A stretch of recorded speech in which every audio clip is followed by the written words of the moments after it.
We said, play it. And he played it. We both looked at each other and said, That's it. "You kidding? That's it, John." And he said, "What? You can't do that, a solo artist." I said, "That's what we want."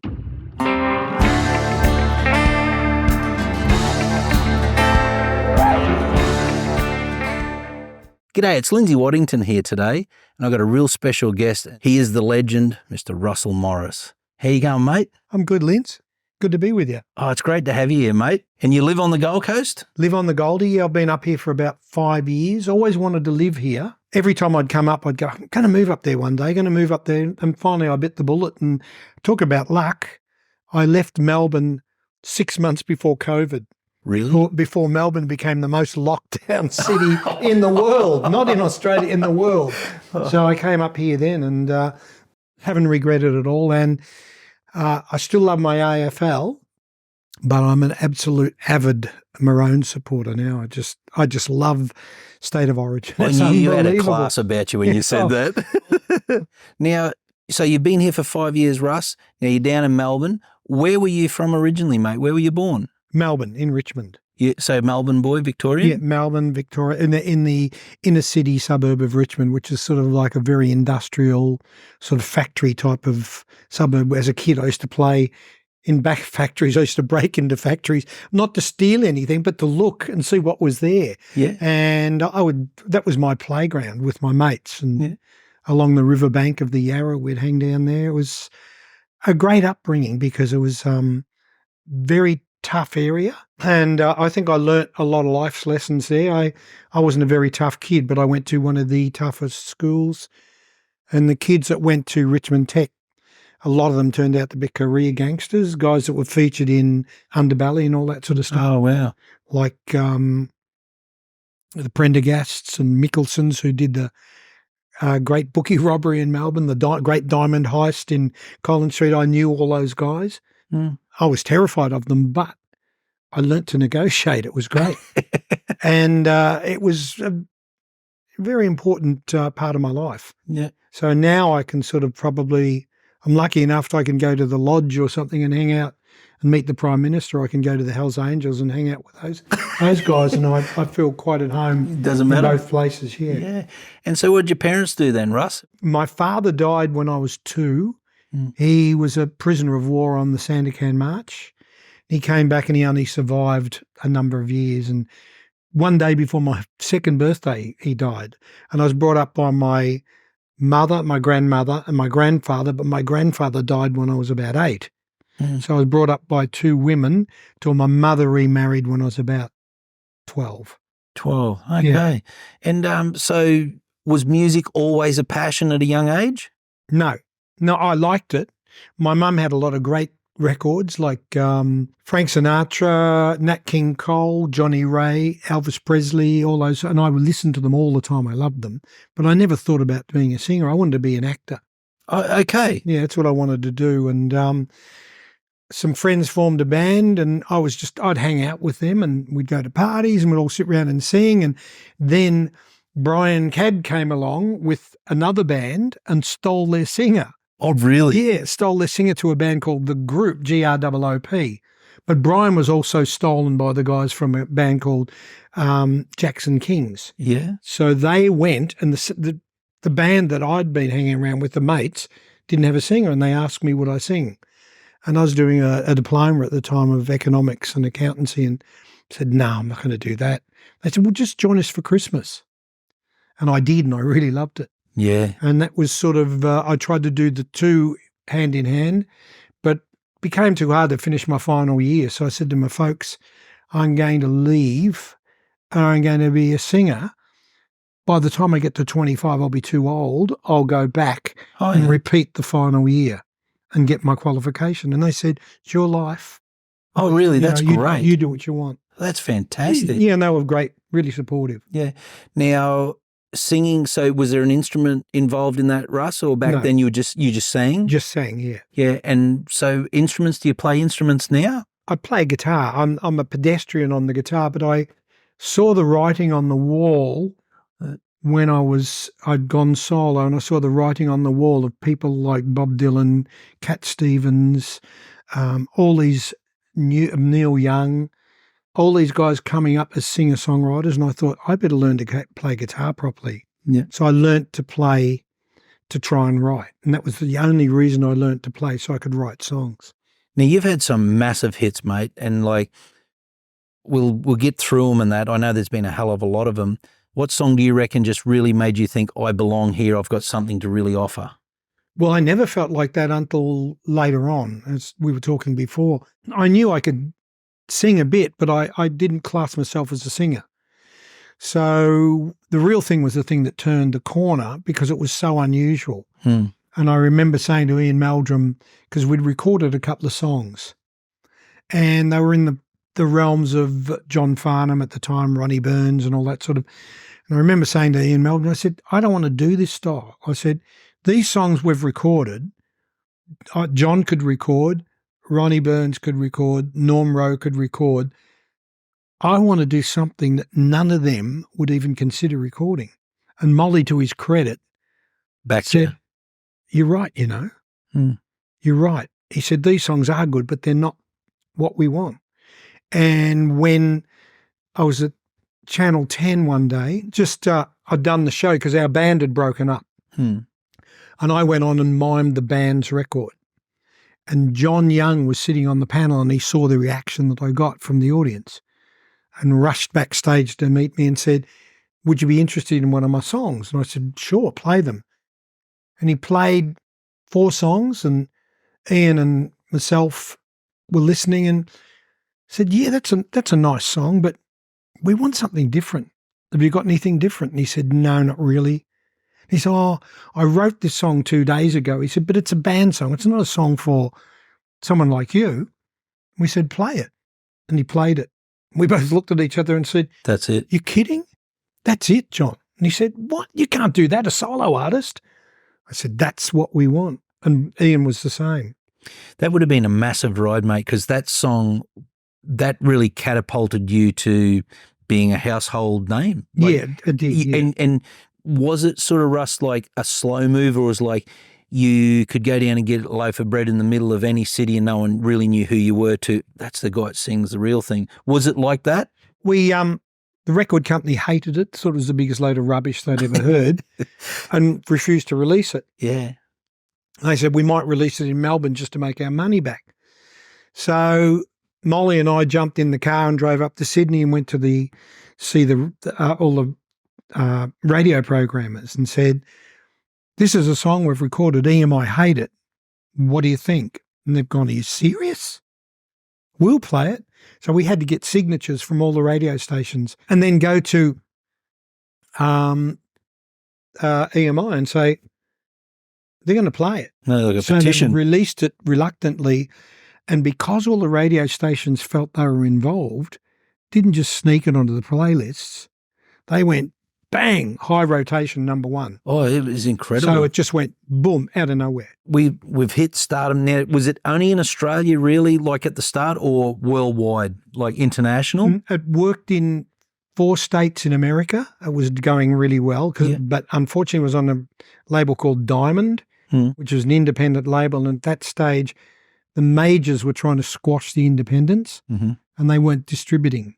So they had to virtually distribute themselves. We couldn't get distribution across America. Ian wanted to go to England, so we went to England, but I always thought we should have gone to America.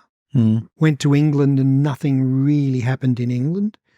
And by the time we thought about going to America, it was too late. Your next hit after that, because you've had a lot, your next hit after that, was that a while or did it come along pretty quick?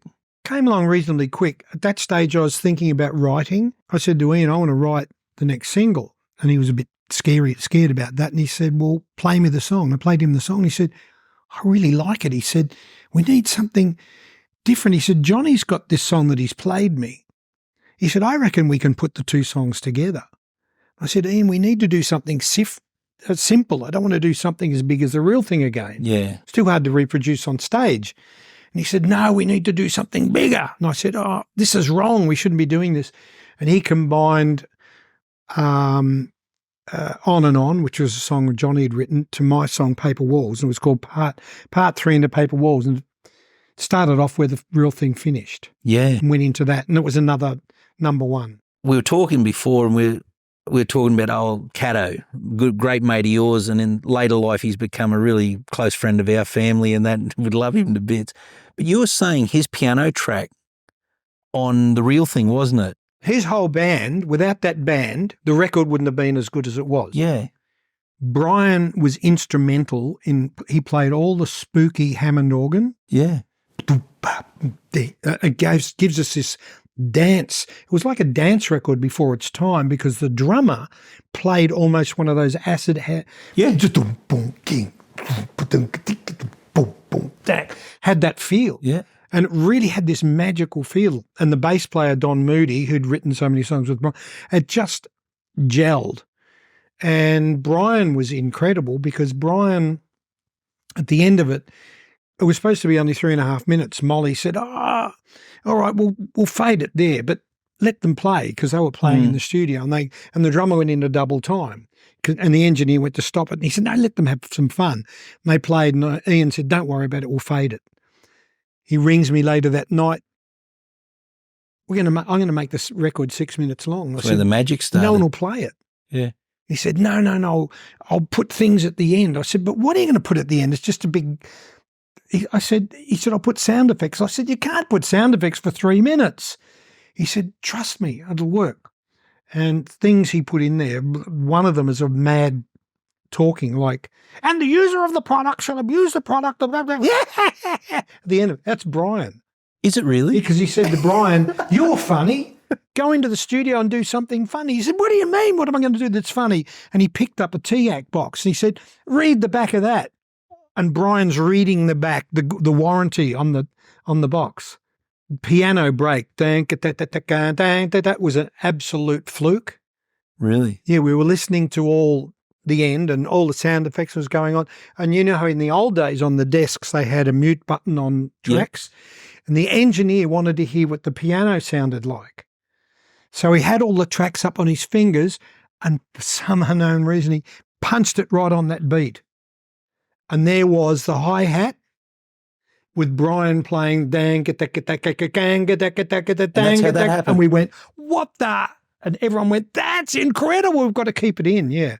So some things were fortuitous accidents. So you and Caddo have got a lot of history because you're still doing things and that together now and still ribbing each other and that. Oh. It's a wild ride, isn't it? Oh, we've done some awful things to each other over the years, which I can't talk about, unfortunately. But he deserves it. He does. He deserves it doubly. That's incredible. Like, so he's come and helped with that. Now, moving on from them paper walls, we're up to there. How did the hits just keep coming, Russ? I went overseas and ended up coming back. I went to England and it was a mistake. Came back and I think I did, I came back and I did Rachel, which I'd found overseas. In fact, Johnny Young found the song for me. And I thought, what a great song. So I did Rachel and that was a hit in New Zealand, #1 in New Zealand, but it wasn't a hit in Australia because there was a thing called the record ban. What happened, radio stations insisted that, record companies insisted that radio stations pay them royalties. Okay. Playing the records. The radio stations refused, so they wouldn't play EMI, RCA or any of those companies. And that's when the rise of Fable and people like Mushroom, because they were independent Australian companies and they weren't in. So it was fortuitous for Australia because those labels rose. Wow. And so I didn't get much play here. It did reasonably well. Then the next thing was Mr. America, which was a top 10, which was my first foray at really writing my first single. Then came Sweet, Sweet Love, and then came Wings of an Eagle.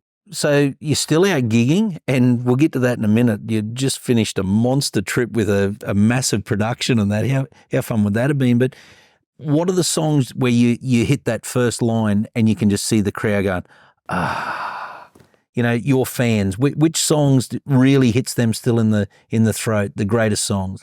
Sweet, Sweet Love, always. Yeah. Rachel, when it goes dum, dum, dum, dum, dum, straight away. Yeah. And I've had people abuse me, Vietnam vets, come to gigs and come up after me and say, I came 40 miles tonight. I wanted to hear Rachel. It meant so much to me during the war, and you didn't play it, So I thought, geez, I better include this song because people really have taken it to heart. Yeah. Yeah. So that's one of the most popular ones. And, of course, Wings of an Eagle, as soon as that da-dung, ga-dung, gang, ga, as soon as that intro comes in, people know.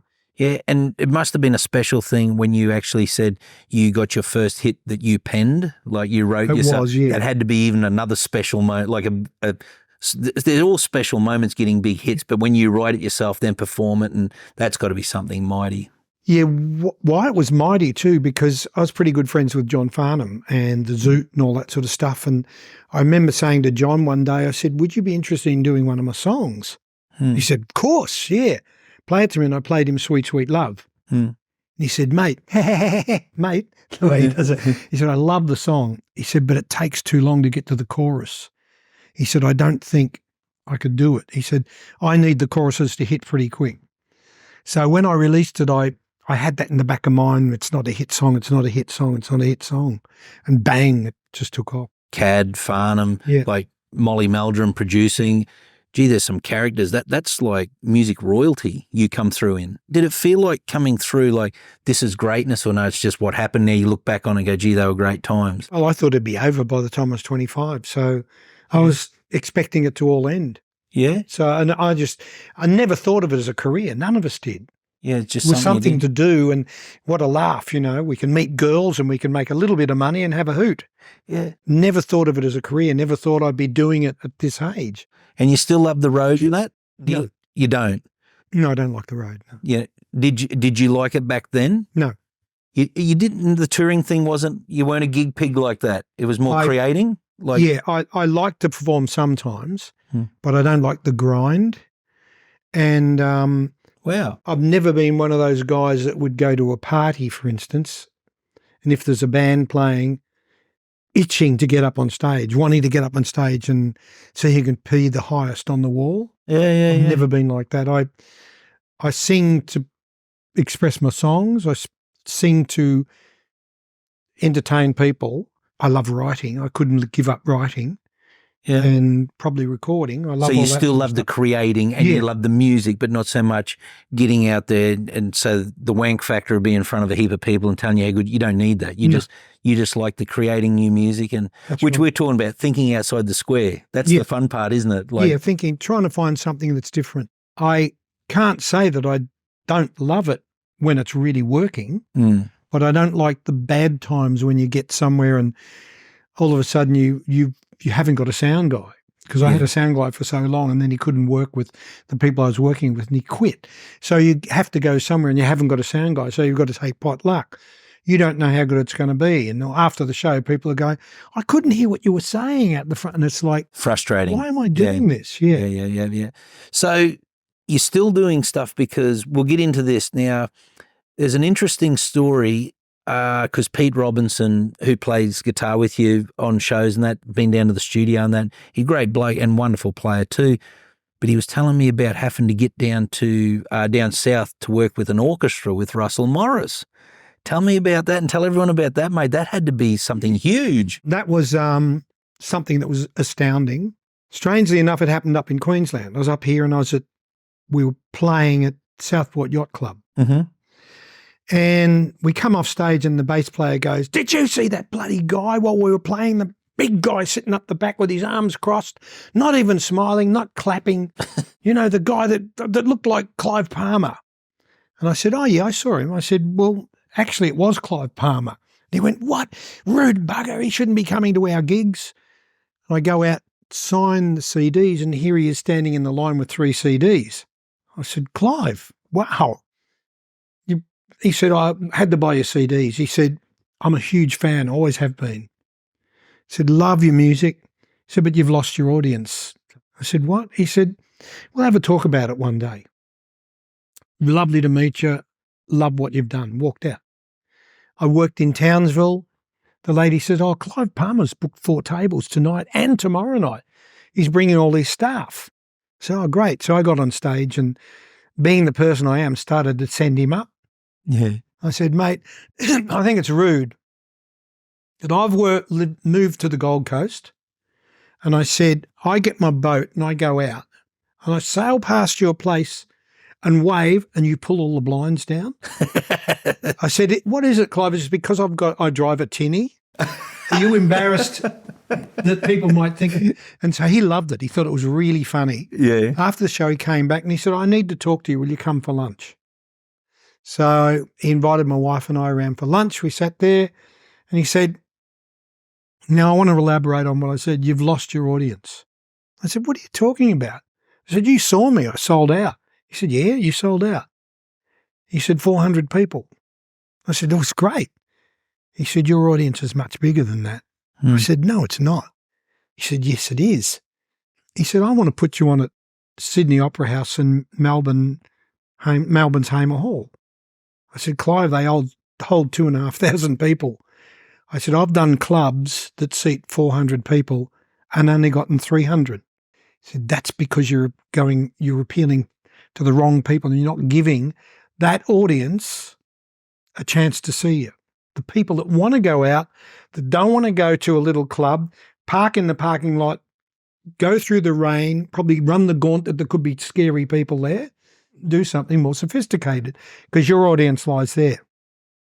I said, I can't do it. And he said, I'll pay for it. Oh, wow. And I said, I can't do it. He rang me back, said, have you changed your mind?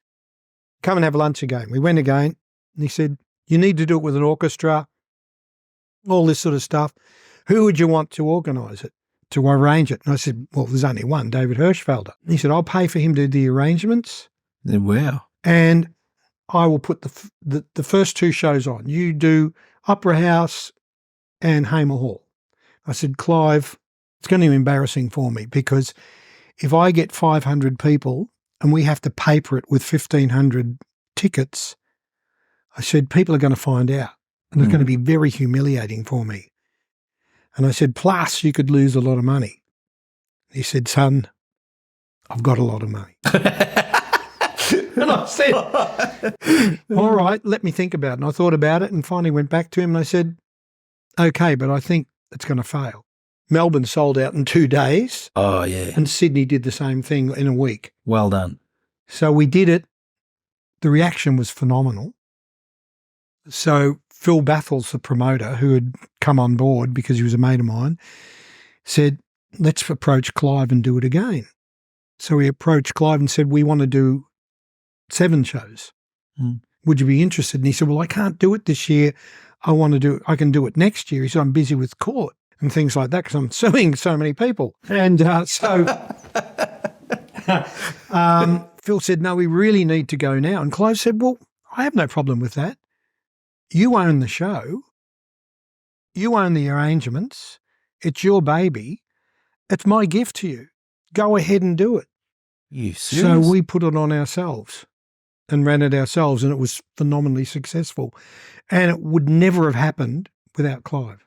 That's a great story, mate. Yeah. Yeah. And do you stay in contact with him still? Oh, you don't get to talk to him much. Every now and then you get a call. He's in court.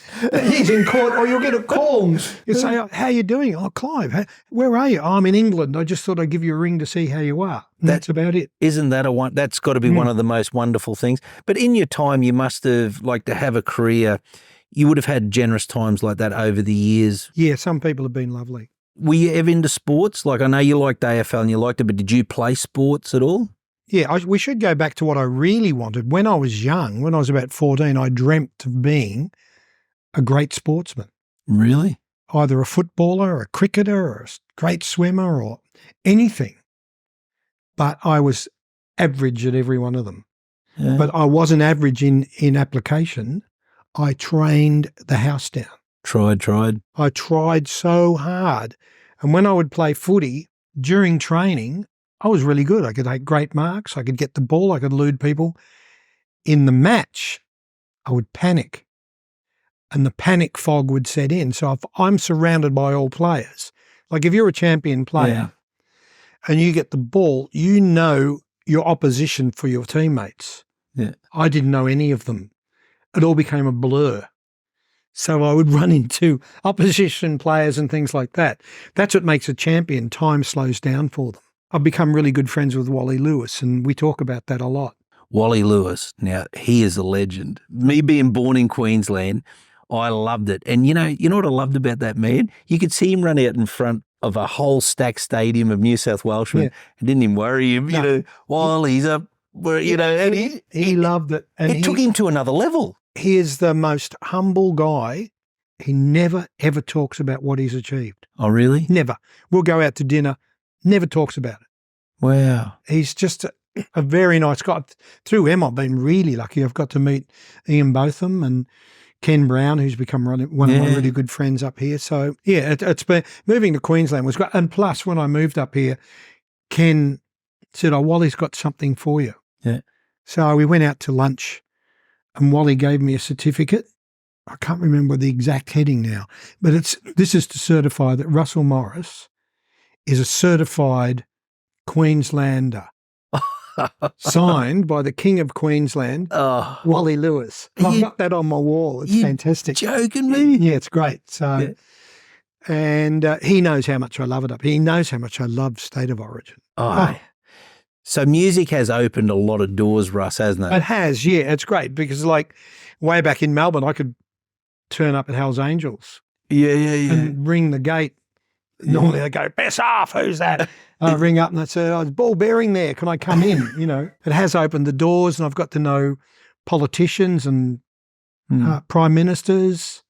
Pretty good friends with Julia Gillard and her partner. I was. Has there ever been a person, Russ, where you've been there and you're so nervous, like, oh, geez, I just want to meet them, and you're like, sort of, when you're going to meet them, has anybody ever sort of had you like, you're that bound up? It's mainly Sportsman. Is it really? Yeah, I'm in awe of Sportsman because I can't do what they do. Yeah. One funny story, Larry Murray, friend of Brian's in LA, rang me up and he said, they're doing a vocal session. Will you go down and sing harmonies? At that time of my life, I didn't know how to sing harmonies. I didn't know what a third and a fifth and all that was. Yeah. So I turn up and it was a Cher session for Cher and Greg Allman. And so I turn up, Boulder's Brass, walk in, and I can't remember the other singers, but I walk in and I look around and I go, oh my God, that's that guy from the Eagles. He's Timothy Schmit.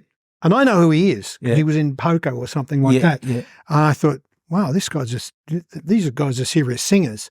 And if you can find the album or Google it, Greg Allman and Cher, and you'll find I'm on there, and I can't remember who the other singers were, but they were all session singers. So what? They say, all right, we need to sing harmonies in the chorus here. And we start, and I'm belting out, and they just all stop, and we wait. And the guy says, all right, do it again. So we do it again, and Timothy goes, what I think we should do is we should all work around Russell. I'm obviously singing the melody or something, blurting it out. So they were so polite, they worked around me. Oh, wow. And it wasn't only after that I realised that someone taught me about harmonies, and I felt like such a fool. And I thought, oh, no. And then I finally learnt what harmonies were, but it was a big learning. I've got a great one of Brian too. Yeah, go. Brian did the same thing. He was in Nashville with one of the great producers there. Yep. And they sent him down to do a piano session. And Brian said, he's sitting there and they said, all right, boys, go. And it's like that 1, 4 or the way they do it. Yeah, number Brian's 2. playing away. He's going away. Get to the end of the song. He said, there's just dead silence. Brian's looking in the control room. Obviously, he's starting to get sweat a little bit. They're talking and talking. And he goes, press thing, just play it again. So they play the thing again. Dead silence. Nothing. Brian's thinking, oh, no, what's happening? And the producer comes up. Ask Brian what the producer's name is and tell him I embarrassed myself about what I did in session 2. He said the guy leans on the piano and he looks at Brian. He says, tell you what. Point, you play. Goes back in. And the song starts and Brian says the verse, chorus, bridge, chorus, play. Yeah. The things that we do overseas not knowing, but they're so polite about it. Was Cher there or no? Yeah, Cher was there. Yeah. She was there? Lovely person? Oh, she was going through hell because Greg Allman had pissed off. While we're sitting there, the doorbell rings. Yeah. And Cher said, would someone get the door? And I said, I'll get it, no worries. So I go out, open up the door and go, it was Bette Midler. Oh, you joking? Yeah, Bette Midler. I went, oh, hello. I'm the harmony singer. She'd come to console Cher because Cher was in a bad way. There's some of the other big names like that, Russ. Geez, you must have come across a few. My most famous story. Yep. Oh, I was offered by Clive Davis a deal. I knocked it back. That was the biggest mistake in my life, career-wise. But we were in LA, and I was living with Brian. Yeah. And I was out with a guy called Peter Beckett who sang, "Baby, come back, any kind of a fool could see there was something." And he was a great mate. He lived with me at one stage, and he was with his partner, Jessica Potter, and I was with my wife at the time, Paula. We're driving home. We've had too much to drink. We driving down Laurel Canyon. We drive past this big white mansion, and I used to know a guy that used to live there in one of the apartments, Randy, and he'd produced Charles Manson's album, and he also produced, I think it was the Bonzo Doodah Dog Band or something like that. Driving by, this looks like a bit of a party. So I said, let's crash the party, like typical Australians. Yeah. So we drive in, and Paula, my wife, says, I'm too tired. I'm going to stay in the car and I'm going to sleep. So she lay in the car. Peter, Jessica and myself go up to the front gate, and there's a big black guy standing there with a list. And there's this other black guy saying, "You let me in, man. My name's on that list. You let me in." The guy said, "I've told you. You got to go away." He said, "I've told you twice. I've looked. It's not here. You're not on the list. Go away." And he said, "Sir, what would, And I said, "Oh, hello." He said, "What name would you be under?" And I thought, well, there's a bit of a trick here. And I'm just really confident. And I went, "Hello, I'm Russell Morris. This is Peter Beckett, Jessica Potter." And Peter's band player had just signed to Robert Ellis, who was Diana Ross's husband. Oh, really? Yeah. So I said, "And we're from Robert Ellis and Associates." And he went, "What name's that going to be under?" And I said, "One of those four. Russell Morris, Peter Beckett, Jessica Potter, Robert Ellis and Associates." At this moment, the guy comes back and puts his hand on the guy. "Hey, man," and he turns to him, "I'm telling you, man." And I said, "I beg your pardon." And he said, "Go in." We go in. We walk up the stairs. I'm going, someone grabs me on the arm. "Who are you?" And I said, "I beg your pardon. I'm Russell Morris. This is Peter Beckett, Jessica Potter. We're from Robert Ellis and Associates." Sorry. People have been busting the party all night trying to get in." We walk in. It's a party, the band playing in the corner. Can't see them because they're on the floor and everyone's standing around them. I said to Peter, "Wow, that band cooks. Fantastic. Punk band." And there's a woman singing. I said, "Shit, what a voice." So we go over, of course, Australians, straight to the food and grog. Yeah. So we're helping us. So there's a big birthday cake. So we go, "Oh, wow, look at the cake. It's all demolished and there's plenty of food and there's some ribs and we're getting a drink and we're over getting a drink." And the girl's singing. I said, "Peter, that woman's incredible." She stops and this other voice starts singing. And I looked at Peter and I went, "That's Stevie Wonder." And he said, "Bullshit." I said, "Mate, I'm a major fan. That is Stevie Wonder." Are you joking? I'm telling you, it's Stevie Wonder. And we started to look around. We look up at all the balloons on the ceiling. "Happy birthday, Stevie." We'd crashed his birthday party. Are you joking? Unbelievable. And I was too scared to go out and get Paula to bring her in because I thought I wouldn't get back in. And so we stayed at Stevie Wonder's birthday party. She's sleeping in the car. Sleeping in the car. Oh. And we'd had all this free food and listened to Stevie Wonder and Chaka Khan singing with him.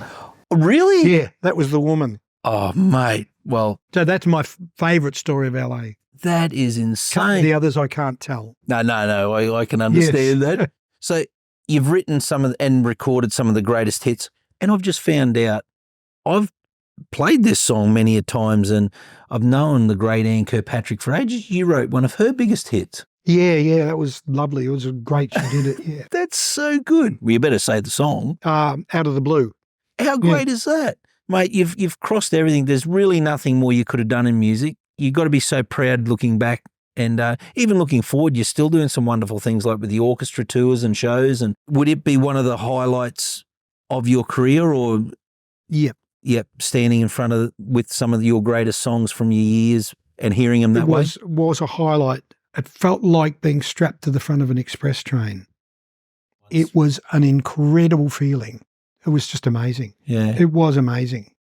Was it, you know, because your songs, like some of those classic rock songs and blues songs and all that you've written, Russ, like your crowd sometimes would be like a mosh pit, like loud and rowdy and clapping and you know, they'd be getting right into them. With the orchestra, did it bring a different sort of like persona to the crowd? Like were they more like they were a bit concert style, more just more watching? Concert style, and they were the crowd that Clive said were there that I didn't believe were there. They all came out en masse. It was incredible. We sold out 3 shows in Melbourne. And they all loved it? 2 at the Opera House, Everyone loved it? No negative saying, I prefer you with the rock band, or I prefer you with the... Not one, because in the middle we did a little bit of that. The orchestra didn't play, so we did some quiet blues. Yeah. And I spoke about the stories, what the stories were about. Sensational. And it was a lot of fun. Well, it's been a real pleasure talking to you, Russell. Nice to be here with you, Yeah, I will do more of it, mate. But Russell Morris, one of Australia's biggest names, we've all grown up with his music, and it'll be still played in 50 years' time, mate. It's just that great. You mean you think the robots will play it and the AI will play it in 50 years? I'm not so sure. Well, I don't know. If I can make money out of it, I might start doing it. Mate, it's a real pleasure getting to know you. Thanks, Lindsay. You've done so much for our music industry, and we really appreciate it. Thanks, mate. Good on you. See you later.